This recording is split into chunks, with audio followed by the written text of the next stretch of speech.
Warahmatullahi wabarakatuh.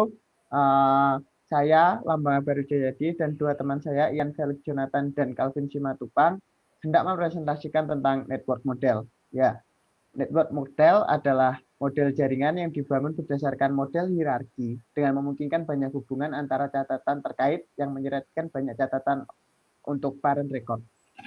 Network model mirip dengan hierarki model, di mana data dan hubungan antara data direpresentasikan dengan record dan link.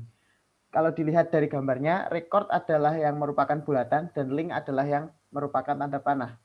Perbedaan antara network model dan hierarchical model terletak pada susunan record dan linknya, yaitu network model menyusun record-record dalam bentuk graf, sedangkan hierarchical model disajikan dalam bentuk tree atau pohon. Selanjutnya, ciri khas network model. Network model mirip dengan hierarki model, di mana data dan hubungan antara data direpresentasikan dengan record dan link.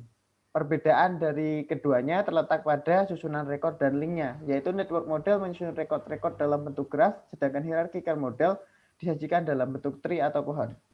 Setiap set terdiri dari satu pemilik atau catatan induk dan satu atau lebih anggota, atau catatan anak. Rekod dapat menjadi anggota atau anak dalam beberapa set, memungkinkan model ini untuk menyampaikan hubungan yang kompleks, mampu mengurangi perulangan dari data yang sama, seperti contoh yang di samping. Kemudian, besar perbedaan network dan hierarki model adalah yang pertama dari relationship.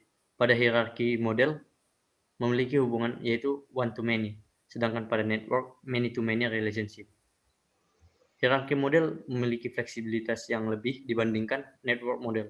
Dan yang terakhir, akses pada hierarki model lebih sulit dibandingkan pada network model. Kemudian,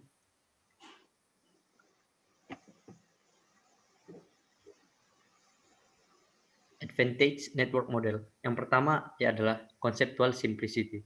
Membuat model data network ini mudah dan simpel untuk dilakukan. Kemudian, capability to handle more relationship types.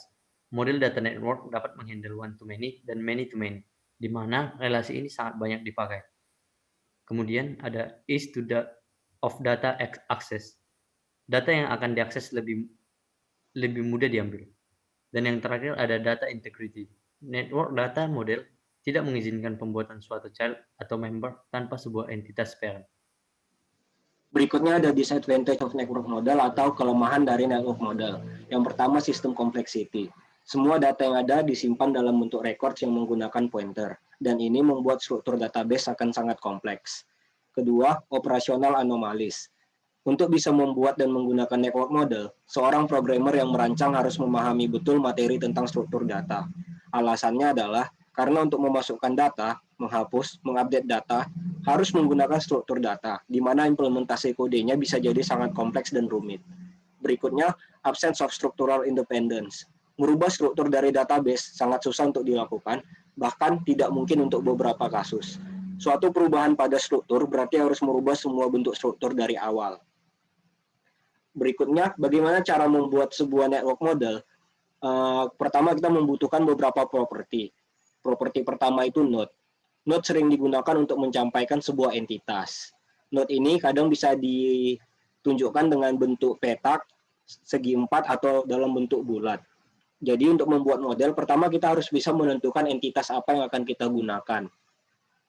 Dan pada node ini juga dapat menyimpan sebuah atribut.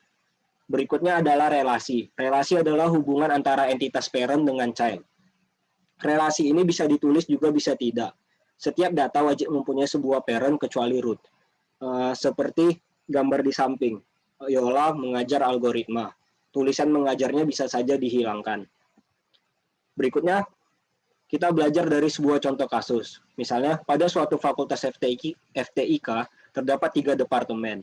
Setiap departemen mempunyai dosen yang mengajar mata kuliah dan setiap mahasiswa mengambil satu mata kuliah. Nah, dari contoh kasus tersebut kita dapat menentukan entitasnya adalah pertama fakultas FTIK, departemen, dosen, mata kuliah, dan mahasiswa. Dari entitas tersebut, kita dapat membuat network model seperti gambar di bawah. Sekian dari presentasi kelompok kami. Terima kasih.